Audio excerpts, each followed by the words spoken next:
The Minister of Electricity, Dr. Kgosientsho Ramokgopa, is briefing the media on the progress regarding the implementation of the Energy Action Plan. Let's take you live there now. The work that we are doing, and also to thank private sector for their support, and I'll share with you the kind of support that they are giving to us. We did indicate that they will be very consistent in sharing with you an update in relation to the efforts we are making in addressing the challenges regarding the deficit of electricity supply in the country, namely load shedding. And of course, during the President's debate, vote number 1, we also had an opportunity to expand on the efforts that we are making. And these efforts really are broken into 3 parts. The first part is our winter plan. Of course, ESCOM has done some modeling, generated scenarios on, if you like, the optimistic case and also the middle case and the worst case scenario. So we're really trying to avoid the worst case scenario and the approximate conditions of the best case scenario. And of course, we will share with you what is it that we're doing to avoid the worst case scenario. Of course, we're talking the period that really started now in May. It will continue until about August. So that's the first phase. So I call it surviving winter, really. That's what we're trying to do. I'll share with you the efforts that the government is making, and then will be measured against the progress against such efforts. And then there's a medium-term intervention. So this is a period starting September, stretching all the way to April of next year. So there we're working tirelessly to ensure that the load shedding is reduced to significant levels. If you like, in inverted commas, tolerable levels. Load shedding by definition is not tolerable. But I'm sure we all appreciate that stage 1 is not stage 6, but we want to eliminate all the stages. So that is our mandate to do exactly that. And then there's a long-term intervention, and the long-term interventions really is about energy sovereignty. And I'm talking the period April 2024 and beyond. So you need to read these interventions against that. So I'll take you through what some of these interventions are. I'm not sure if colleagues are able to see the presentation, the slides. Oh, thank you very much. Thank you very much for that. I'll take you through what these interventions are. So we think that it's important that every time when we share with you the work that we are doing, there's an appreciation that we are doing this work against the Energy Action Plan. I did say before that we are not authoring a new plan. We are working within the parameters of that plan. And of course, there's going to be significant adjustments to those plans to make sure that we avoid a crisis. So the first progress that we want to share with you is that 2 additional hybrid projects from the Risk Mitigation Independent Power Procurement Program have been approved by the ESCOM board and will now proceed to legal close, and we project that these projects will reach close by the end of June this year, and they are going to add an additional 274 megawatts to the grid. So you can see that we're remaining within these efforts are within the time period that we have defined. And then I must indicate that we do have preparations underway to release an additional bid window. As you remember, we did make the point much earlier, I think in one of our previous media briefings, to say that we're accelerating the procurement events. So we're looking at the additional bid windows in June and July of 2023. And this will include bid window number 7 for wind and solar PV, just to announce and reaffirm our commitment to the decarbonization agenda. And for these bid windows, we are looking at 5,000 megawatts.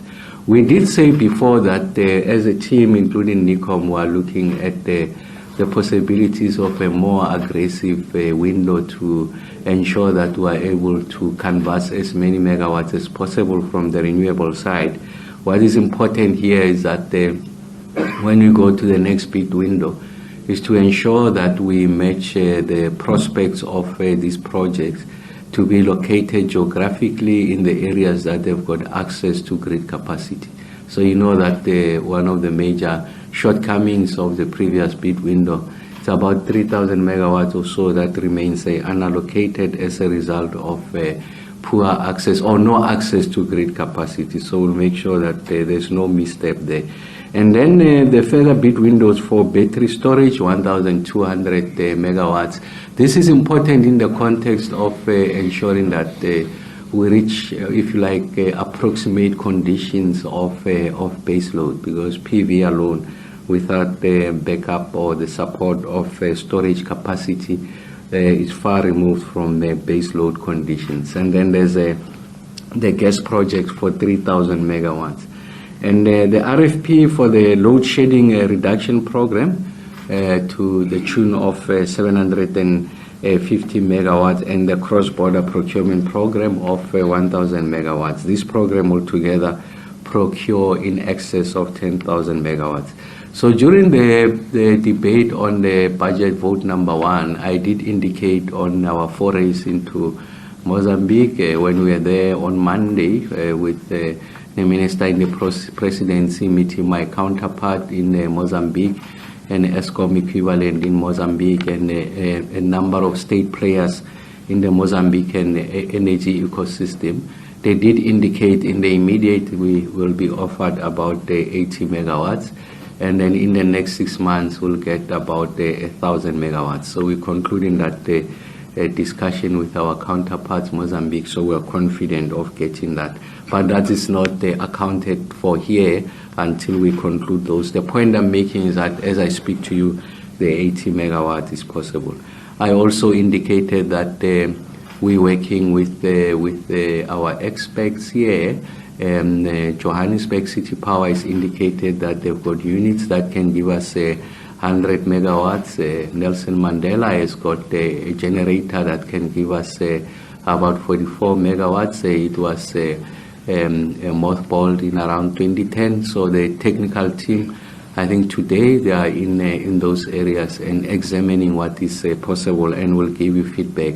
So the point I'm making is that even there's a potential of about 110 megawatts, which we have not accounted for here, because we really want to be very deliberate, precise, and absolute in what we are sharing with you.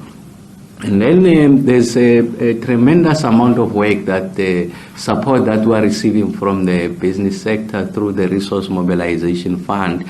Remember, it was launched some time back, ourselves, myself and Rudy, and the business fraternity is a 100 million rand facility that is meant to give us technical support to be embedded in the various power stations. I'll share with you what that is, but the point I'm making is that we will be engaging those technical experts, and they will be at their stations by the 5th of June this year. So I think it's Monday. They are starting to do that, including support that will be given to us on the open cycle gas turbine. I'll share with you what is the kind of support that they will be getting there, so that we're a bit crisp and we're not all over the place. So it's not just support in general, it's very specific where we are going. And then there's issues around the fact that there's a significant interest that has been demonstrated or expressed on the back of ESCOM's demand management program, and I'm sure Malcolm will share that with you. So we are confident that this program is going to be oversubscribed, fully subscribed. We will share with you what those elements are. Remember that we did say that there's huge potential that can be derived on the demand side, essentially just throwing back the megawatts on the demand side without necessarily interrupting households' ability to meet their daily requirements, but just being smart about how we engage with the energy solutions, so that they don't coincide with peak demand. So we're essentially flattening the curve, if you come to think of it.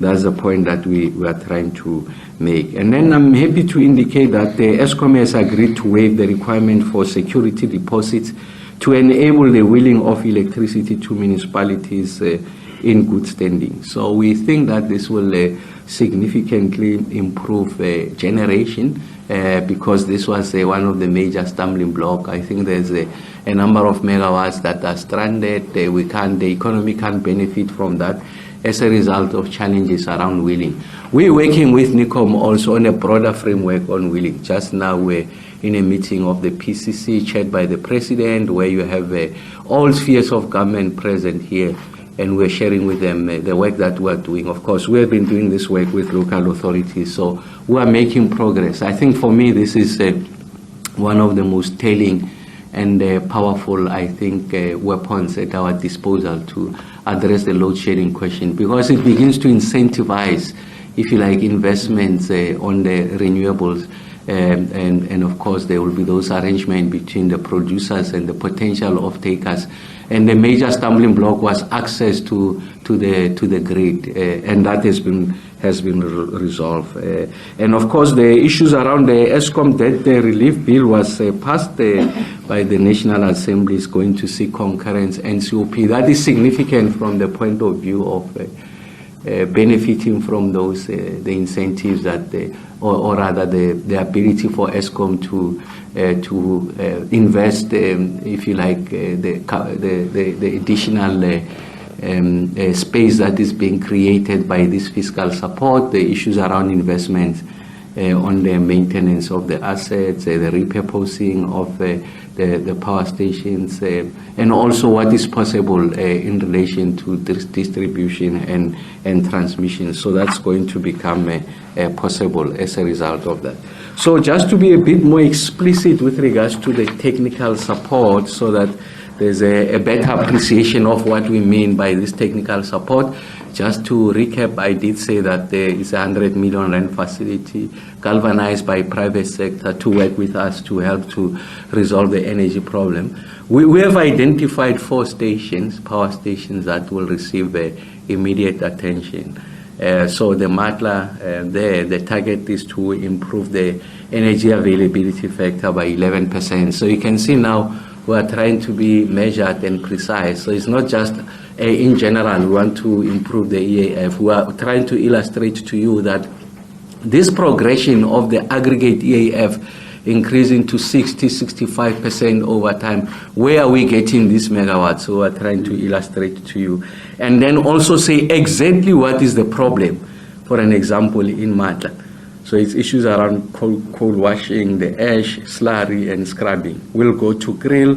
These packs have got, if you like, generation units in total 2,800 megawatts. We think that we can make an improvement of 25%.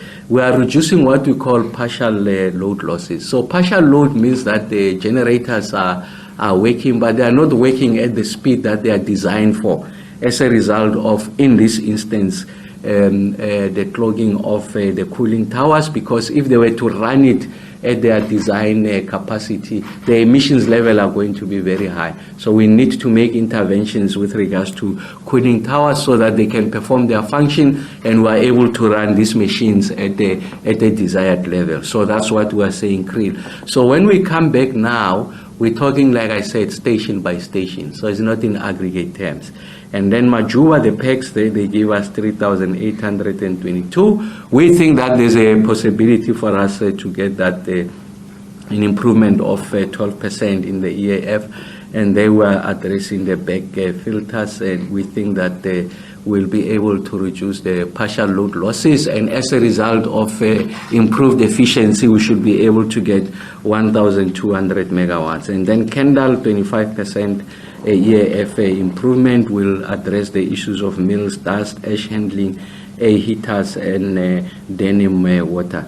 And then we took a number of you who made time to join us when we went to Kusile. We were of the opinion that the work is done at the power stations, just to go and demonstrate to you that there's significant amount of work that is being done there.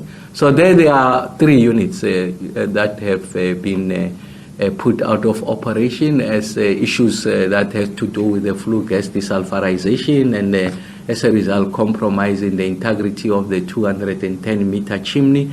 We haven't had the benefit of that. Each unit is about 800 megawatts. The 3 of them put together, it's about 2,400 megawatts. So we've given you progress. We are moving there. We are confident the first unit of the 3 will come on stream by late November, the other one early December, the other one late December. So all of them should be back by the 24th of December, and that's 2,400 megawatts. But we're working with some of these experts to provide additional support to our teams that are there at Kgosientsho. So this is not a vote of no confidence.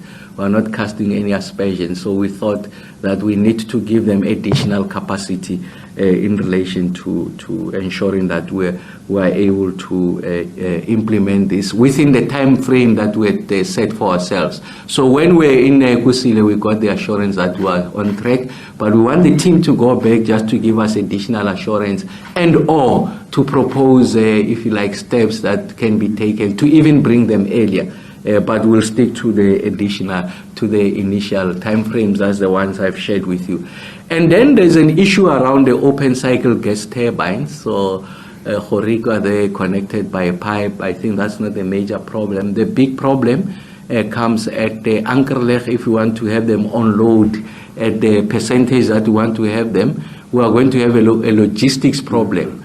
Of course, you know the storage capacity off-site is 40 million liters, on-site is 17 million liters.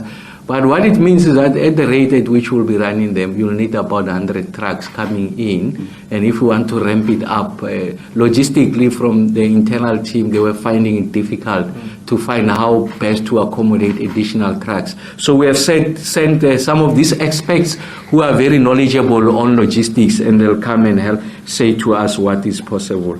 And then there's additional support to Newcom in relation to the support on the establishment of the one-stop shop. So we thought that we must be a bit deliberate in how we share this information with you. And then with regards to the winter plan, I did say, I mean, all of these things, what they mean is that we want to, so you'll ask the question, but you are making these interventions, of course, we see the gradual improvements on that, but you are not seeing the improvement in relation to the stages of load shedding. It's because of the winter conditions. I mean, the demand has been ramped up. That's the point we are making. Once we transition into summer conditions, even at the current performance, you'll be able to see the bottom line. The bottom line is the stages of load shedding. But we are confident with those measures that I've shared with you, what will come beyond the winter period. The 3 units at Kgosientsho, by the way, I also forgot Unit 5 at Kgosientsho, which will be coming on stream by October. So essentially, the total what's coming out of Kgosientsho is 3,200 megawatts. We want to bring down the issues of unplanned capacity loss factor. So the interventions, remember Matla Krill, those power stations I mentioned, the issues of addressing the ash dams and the cooling towers and the like, they will contribute to us reducing the breakdowns by about 15,000 megawatts at any given time. So, of course, our ambition is to go significantly lower than that, but we're sharing with you what is possible. And also the issues of the open cycle gas turbines, I did tell you what the issues are. The logistics issue, once we improve that, then it also gets to lift the amount of megawatts that are possible. And then there are interventions on reducing demand. Of course, we're working with municipalities, the big metros. We are initiating a program working with City, or not initiating, supporting an existing program, I must add.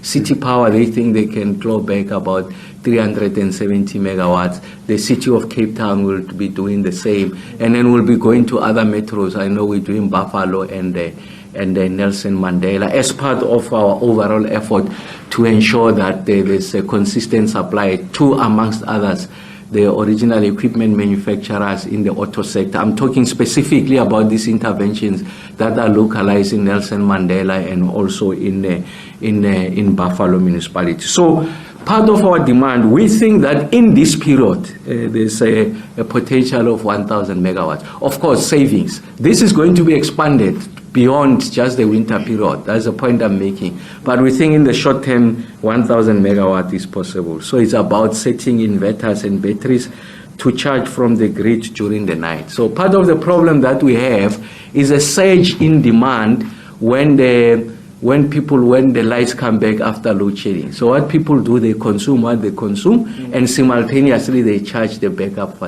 if you like, a solution. So we're asking them, don't charge it at that time. Charge it at night when demand is low, and then you are able to charge, and then you are able to have that benefit during load shedding or during the peak. That's the request we are making. So really it's an attitude thing. Don't charge when it comes back. Use what you can use, and then at night, please charge this backup solution. The issues around the electric geysers at peak time to save energy and reduce. Of course, there's a benefit to the consumer. As I said before, geysers consume up to anything between 30 to 50% of energy consumption at the household level. So if you come to think of it, if you invest in solutions to reduce demand, especially focusing on the geysers, you will see that the grid is going to benefit on lower demand, but it's also likely going to translate in your pocket because you are going to be paying less, of course, assuming that the billing is not estimate, is accurate. And then we thought as a team that it is important to consistently, and we're discussing this with Rudy, we mustn't get tired of conveying this message. And of course, there's a public narrative that there's a doomsday scenario, that the grid is about to collapse. So we had many instances when people conduct their monologues, they make the point that there's a situation of grid collapse. We want to say that that is highly improbable. That's the point that we were making. And of course, we do accept that it is inherent in systems of this nature that you can have this catastrophic event, but it's extremely low given the kind of control measures that they exist in Eskom. And I must say that there's a possibility of a grid collapse, of course, under unforeseen circumstances, an earthquake, a major flood that really decimate your transmission grids, things like that. Those are the kind of things that can place us at the risk of a grid collapse. And I must emphasize that if you see stage 5, stage 6, doesn't mean that you are closer to a grid collapse. It simply gives you the assurance that the system controller is in charge of the system. That's the point to be made. Is in charge of the system. And in fact, it should give you additional confidence. Of course, we don't want load shedding, but I'm just saying it's an instrument at the disposal of the system controller to make sure that we are able to balance supply and demand. So I'm just saying if you see a higher stages of load shedding, doesn't mean that I'm closer to collapse. Simply means that the system operator is awake to make sure that we balance demand and supply. And like I said, we have said before, and thanks to our colleagues, Malcolm from Eskom, just sharing with the general public, there's multiple safeguards, about 6 gates or so that exist. So we are confident about our ability to not to get to that stage. And these systems, like I said, Eskom does test them regularly. So the point we're making that we are addressing that situation. And of course, our current focus remains on preventing a national blackout and ensuring essential service continuity during higher stages of load shedding. Of course, quite apart from the court process, the appeal there, some of the work that we are doing now is to work with the various provincial governments. You saw us in Bara there, we have already quantified, if like, at an aggregate level, what is the amount of money that is required to put in place various interventions. There are multiple permutations. There's a permutation just on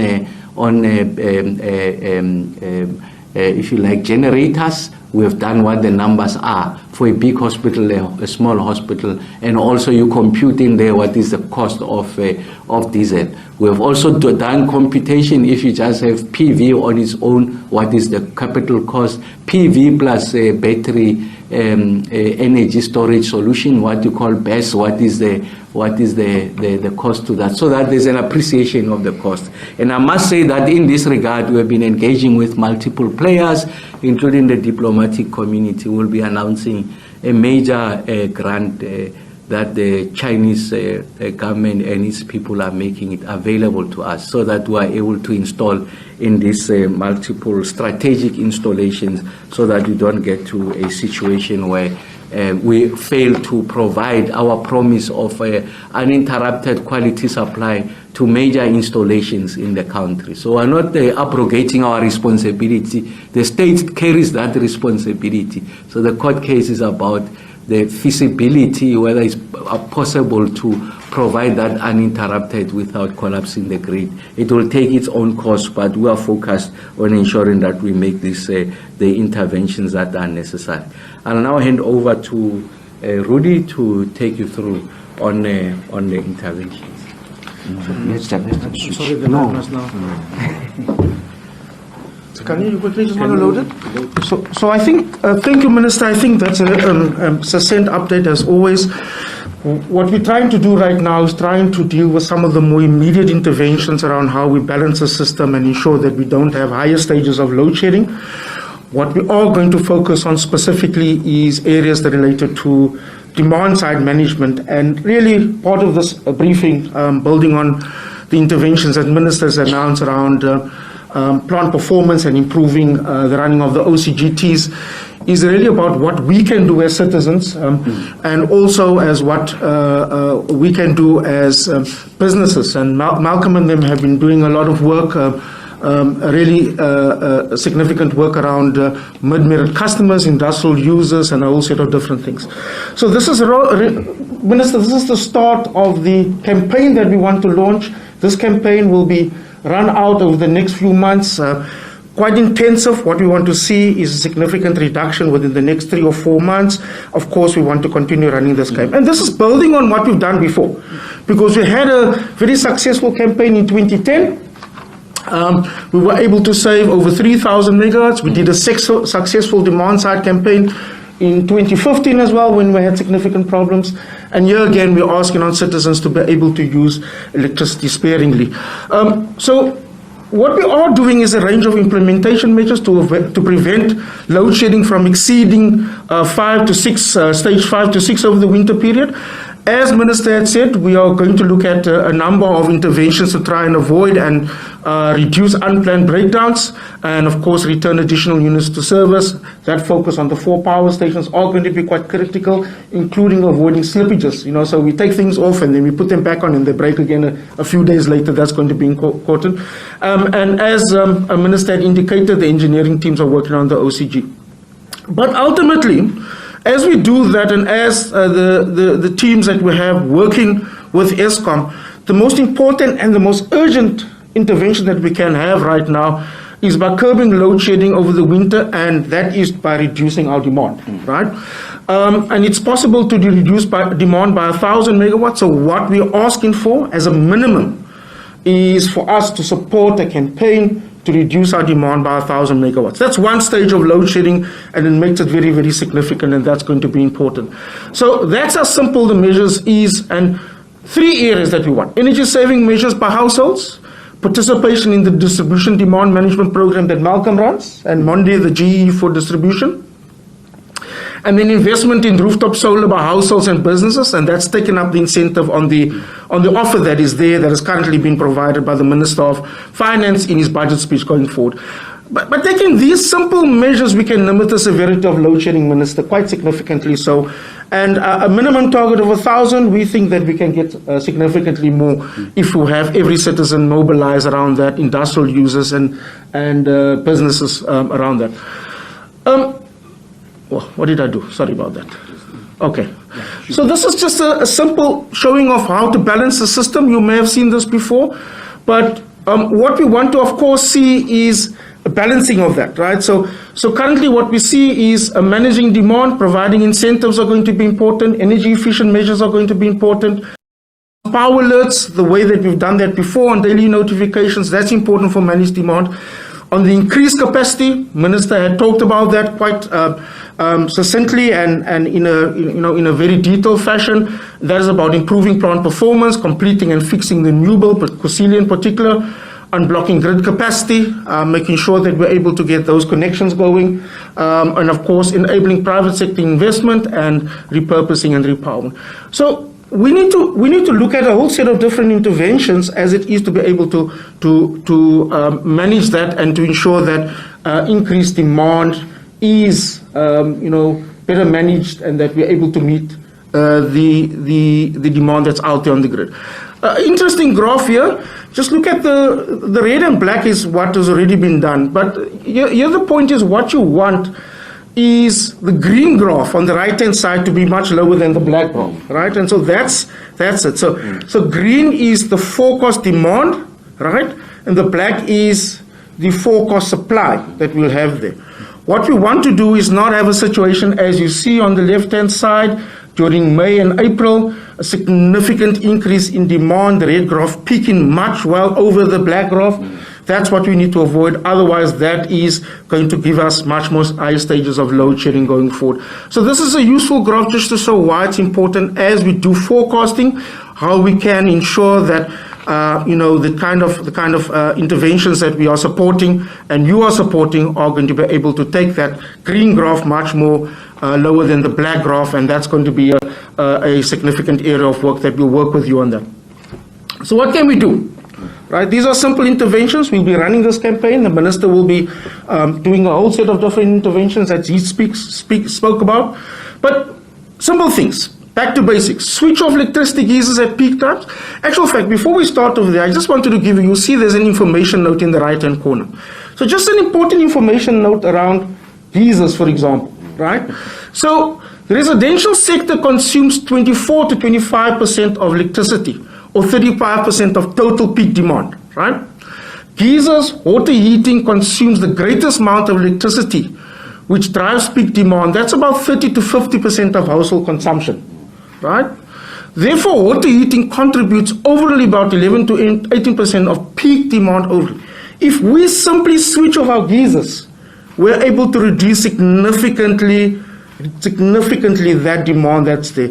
And that data is quite important for us to illustrate why it's still important for us to switch off the geyser, or those who have money and have resources to put in smart meters to reduce your demand during the peak time so that we are able to sparingly use electricity. So switching off geysers and switching the temperature to 60 degrees, this is very, very important. We can do this as a simple technology that we can introduce, Minister, or install geyser blankets. Second, inverters and batteries that you've spoken about. To charge from grid during the night to avoid increasing demand. You've spoken about that. Inverter charging can add up to 1,400 megawatts of excess demand, or more than one stage of load shedding during times when the grid is already constrained. That's the measurement and the data that we have. Switch off pool pumps and other energy intensive appliances. Switch off lights, appliances and device chargers while you are not using them. Switch to gas for cooking and heating, and replace all efficient lights bulbs with energy-saving LEDs. This is the plea that we're making out there. This is the messaging that we're hoping for you to take through to the general public going forward. And Malcolm's interventions are going to be quite critical from an Eskom point of view, because as we ask households to also say, we need industrial customers to also put in an effort. And so reducing demand for industrial customers and commercial users are quite important. And as the Minister had indicated, Eskom has introduced performance contract model for demand managers.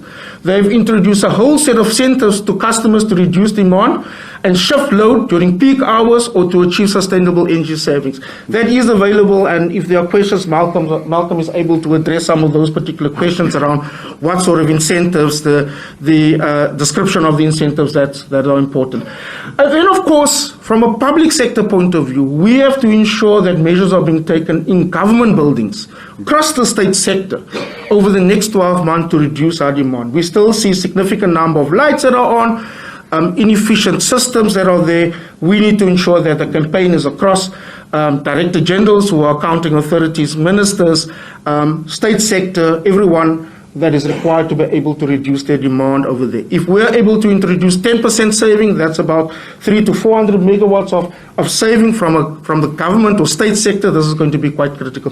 Minister, that's just really the campaign that you are about to launch and the details of that. We're hoping that that messaging is able to get out to the general public, to industrial users, to households, why it's important for us to get back onto that energy saving campaign. The target is, let's try and save 1,000 megawatts as quickly as possible as a minimum. Thanks. Thank you. I'm set aside, Minister.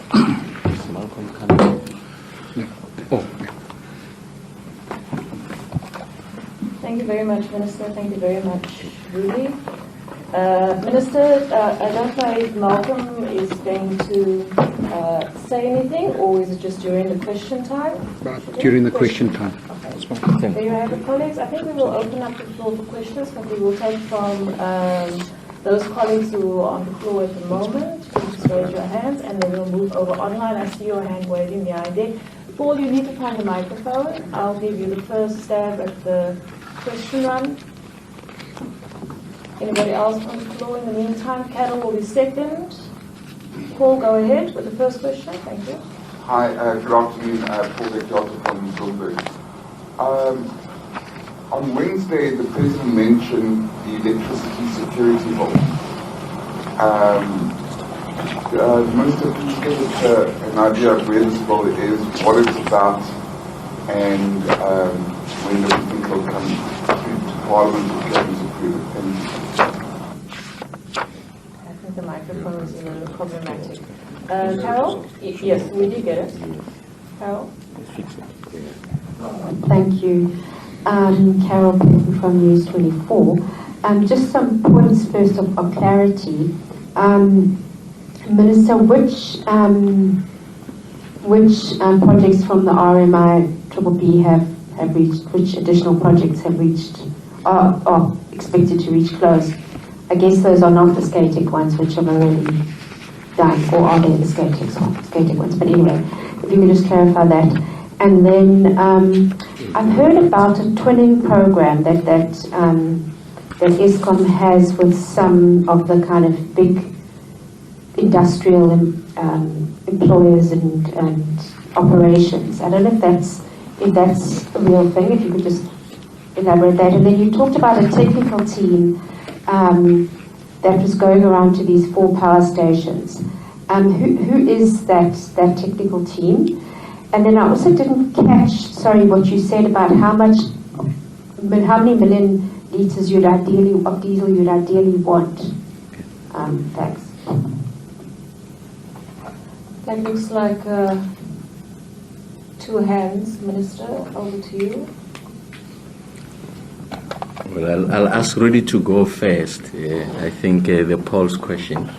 Paul, yes. It derives from the omnibus bill, if you can take him through here. Paul, you'll remember that what we used to report on before the minister was appointed was on a whole set of interventions to smooth out regulation, right? To make it much more easier for projects to be going through permitting and authorizations. Part of that process was while we've announced a red tape team and a one-stop shop, we thought that it would be necessary as part of what the President had requested us to do is to look at a bill that would do that. It's called an omnibus bill. It's still the omnibus bill. So, apologies for the confusion that this may have caused. We're not looking at an energy security bill in the sense of what you thought. You thought, hey, these guys are coming with something all new and funny. It was really about the regulatory approval systems to be able to ensure that we are able to streamline, if necessary, by developing a new set of legislation that is there. And that is support the one-stop shop that we're about to launch on dealing with red tape. And as you know, there are all sorts of different authorizations and permitting, from EIAs to land use policy, to registration, budget quotes, cost estimate letters, whole sets of them, depending on where you build your plant. These are areas that we're looking at. So For the confusion, it is about the omnibus bill that we used to report on before.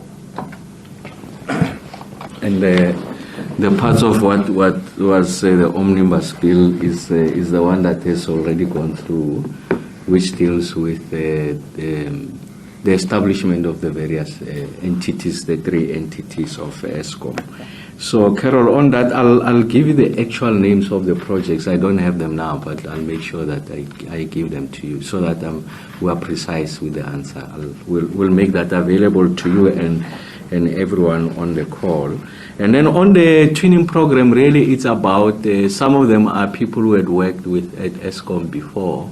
Some of them are industry experts, so they might not have worked at ESCOM before, but they come highly recommended. And through the process at NICOM, and also working with the private sector, these are people who raise their hands, they go through a process, will be very happy with the credentials of the individuals, but it's also specific to the area of expertise. So if you remember, I did indicate, for an example, if you go to, let's take any of these power stations that I've mentioned.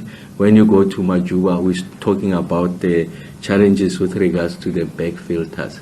So we want someone who's got some experience in relation to that. So it's really bespoke to our interpretation and understanding of the problem.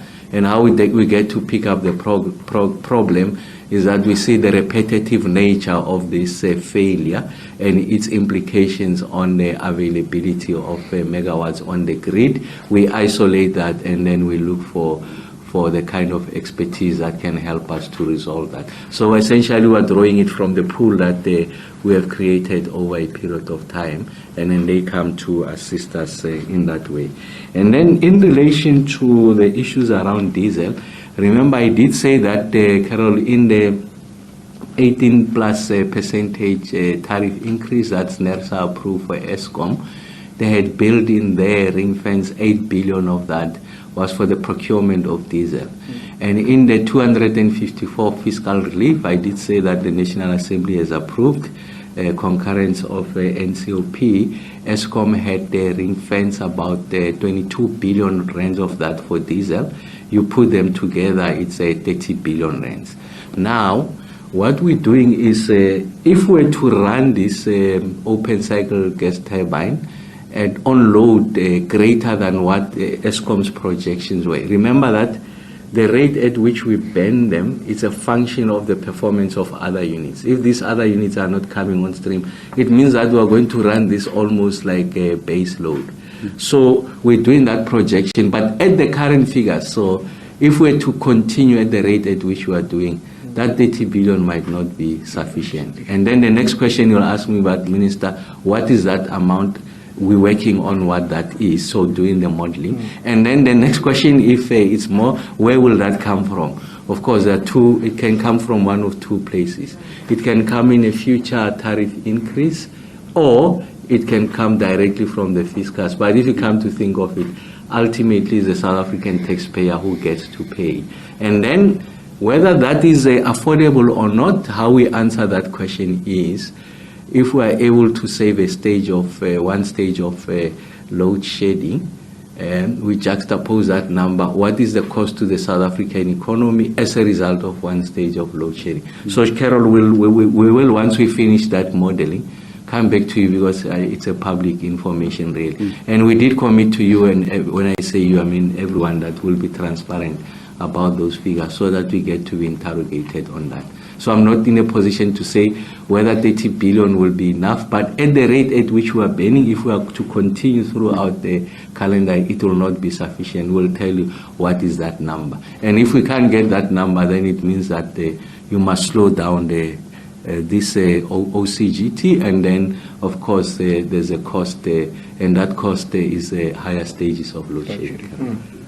Sorry, if I just wanted to know logistically, because the problem is the logistic one. So how many more million litres are you actually wanting to have on hand at the OCGT? So I did say that the biggest problem is at Ankerleg. We've got 40 million offsite storage capacity. We've got 17 million on-site storage capacity.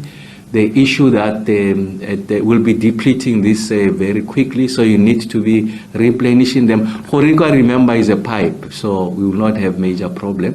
Ankerlech is road-based, and that's why I had said earlier on, in their modeling, they can accommodate about 100 trucks in a day, 24-hour cycle. So it's a logistics issue, really, how we get to address that. And of course, at the rate at which there are issues around where they berth, there's a terminology they use about, we pay about 500 rands a day if the ship is just waiting to offload and it's not there on queue. And then there's also issues of contracting. These trucks that must come here because they are with you almost 24 hours. There's a cost that's associated with that. So we're building all of these costs, and then we make them available so that when we make these decisions, they're informed decisions. Thanks, Carol. Thanks. Thank you very much, Minister and panel. I think, Minister, we will switch to online. We'll start with William Vaughan's questions from Netbreak 24. Then we'll move over to Terence Creamer's 3 questions, and then Chris's questions from EE Business Intelligence. He asked 3 questions, and then the second round, there are more questions from the online grouping. So we'll start off with William Vaughan from News 24.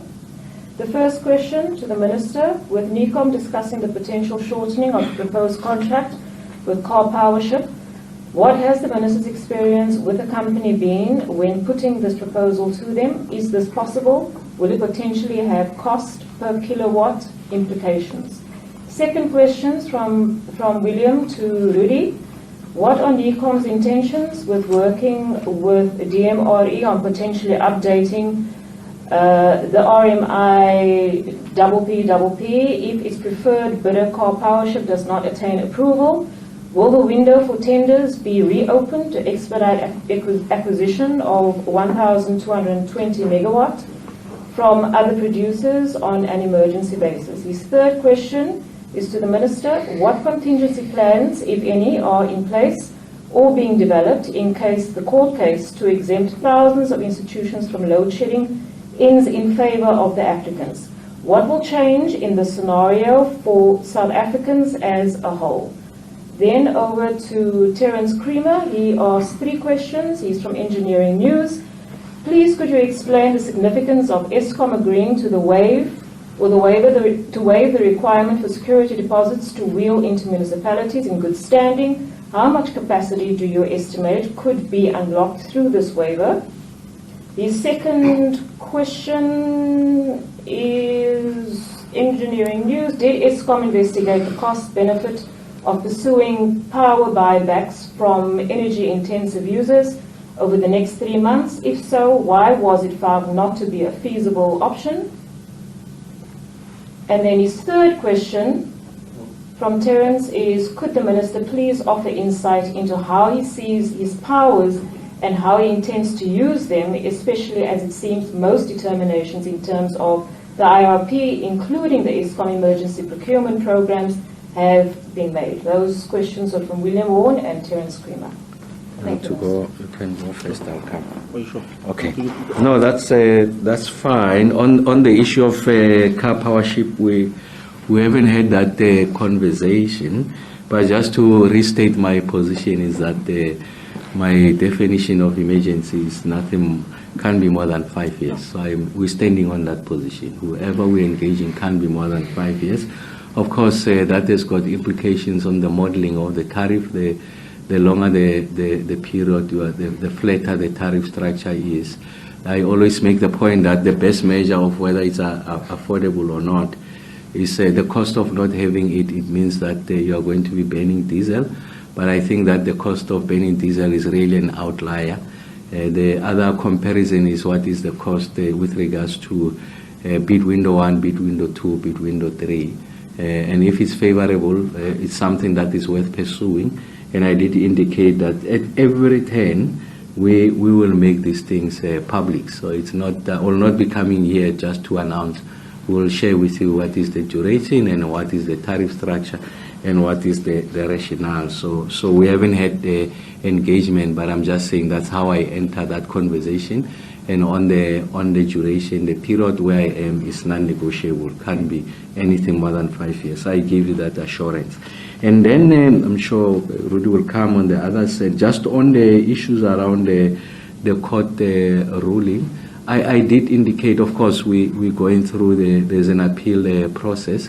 But all I'm saying is that if you come to think of it, hospitals, schools, clinics, and police stations, a lot of them are located in areas of concentrated consumption. They will be sharing that with a number of other users. When you come to think of it, there will be a high density of those in your major metropolitan areas. Like I said, those are areas of consumption, concentrated consumption. So what it means is that the system operator will not have the leverage to balance the system. That's what it means, because once we exempt them, for as long as they don't have a direct line, it means that everyone that feeds off that distribution infrastructure is also will not be load shed, and therefore the system operator's ability to maneuver and get the additional megawatts to be denied of users is diminished, and therefore you are really advocating for a system collapse. So that's something that will be ventilated in the courts. In the meantime, what are we doing?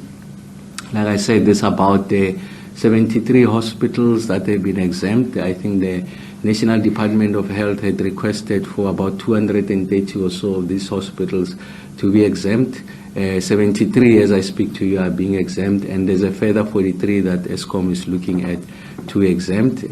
So essentially, we have about 137 of these hospitals that are not yet exempt. Like I said, we did the modeling of what is required, and that modeling suggests that if you were to provide, of course, there are permutations, because it's a function of the demand from those hospitals. We categorize them, small hospitals and big hospitals, and depending on the solutions that you are going to install, we have arrived at a figure. I mean, just to give you a sense, if you had to have a combination of PV and battery energy storage solutions for the 137 big hospitals, will need upwards of 10.1 billion rands. And remember, in that number, I have not yet computed, if you like, the schools, the clinics, and the like. Of course, the number will continue to grow exponentially.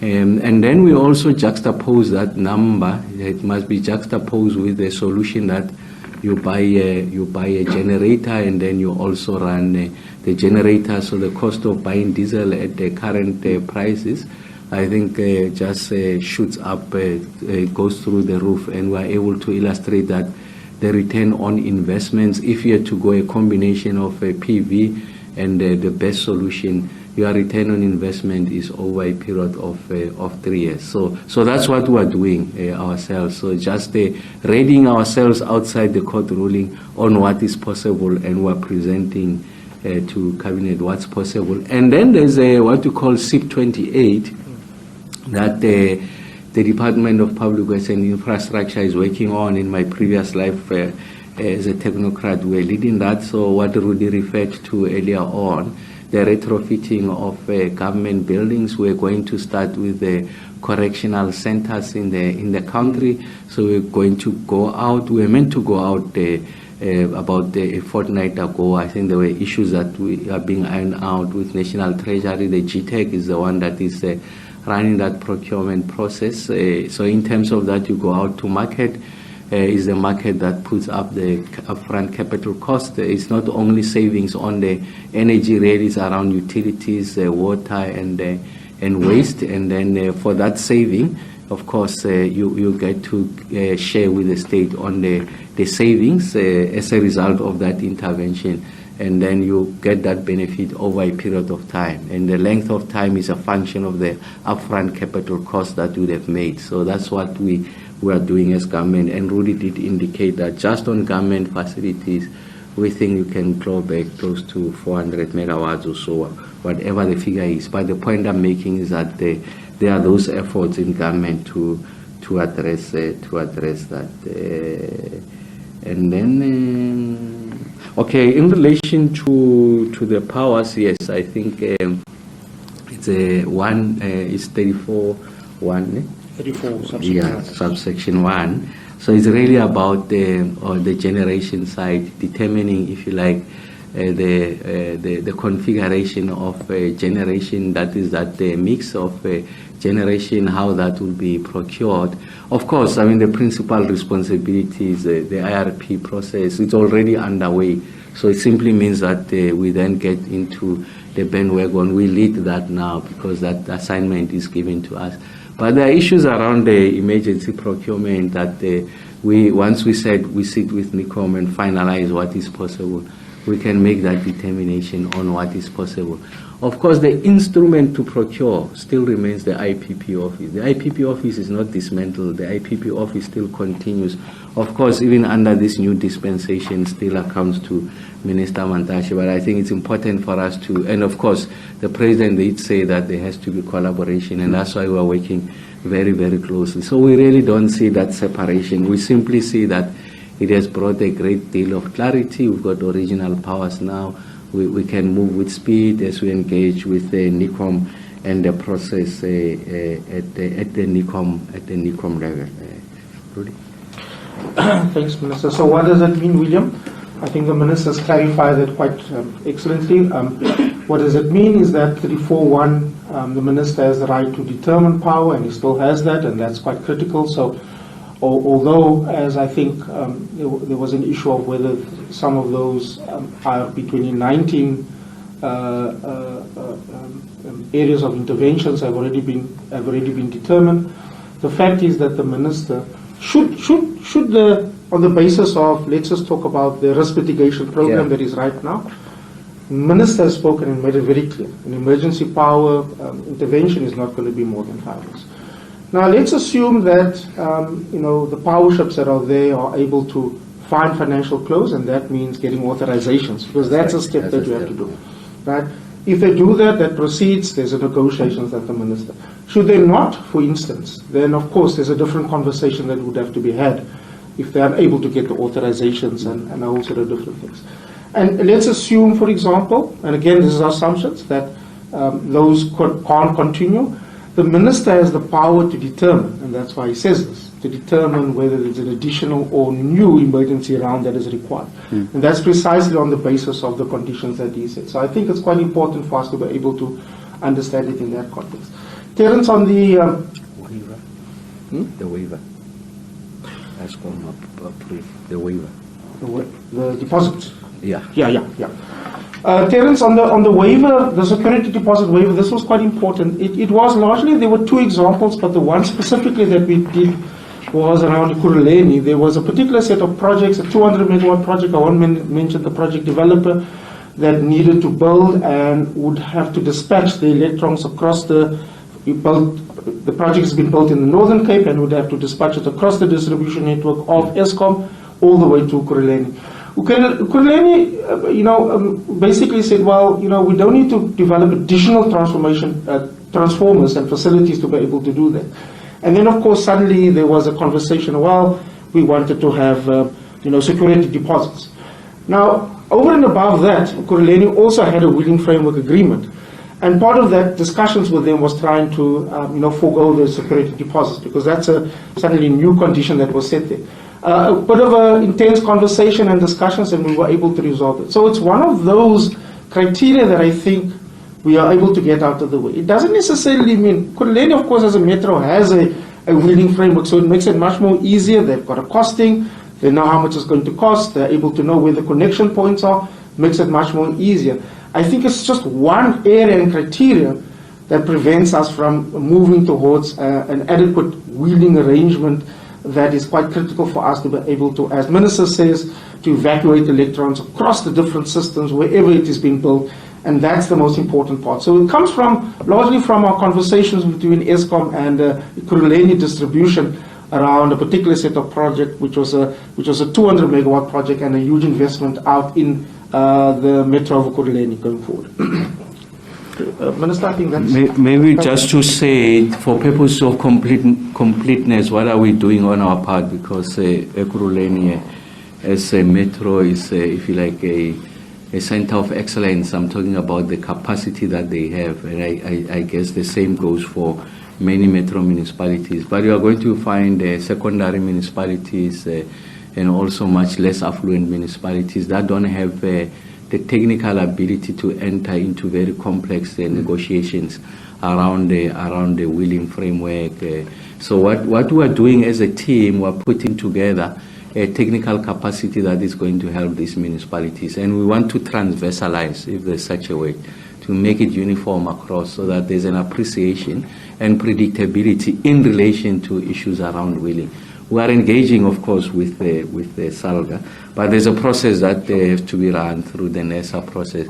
But for our bit, even before that process matures, is to have a technical ability available to the extent that there's a project developer that approaches us, wants to wheel, and there are issues with municipality X or Z, we are able to help that municipality to enter into those conversations even ahead of that framework being in place, because our interest is to make sure that we benefit from those electrons now. We really need as many as possible megawatts on the grid, and if there's such an opportunity, we'll not miss on such.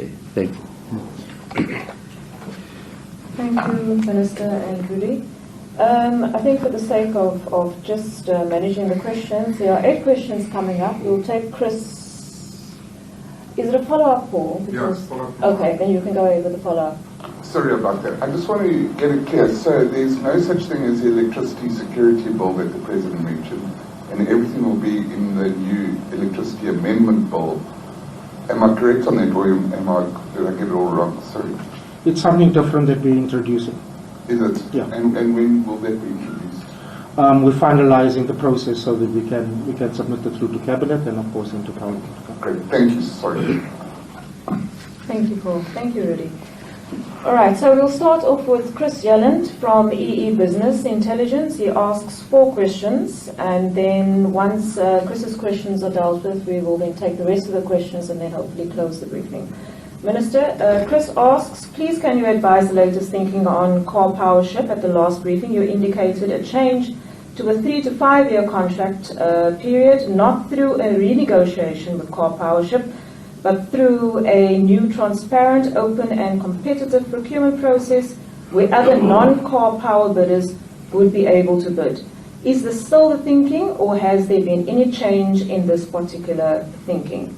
Then his second question to the Minister as well, please can you elaborate on the additional possible 80 megawatt plus 1,000 megawatt from Mozambique? What technology would such power come from? His third question is as follows. I think he deleted one of the questions. Yeah. So his third question, then his last question, can you provide any indication when the draft IRP will be issued for public comment and thereafter issued to government's business, labour and community partners at NIDLAC? Let's deal with Chris's questions. Thank you, Minister. Over to you.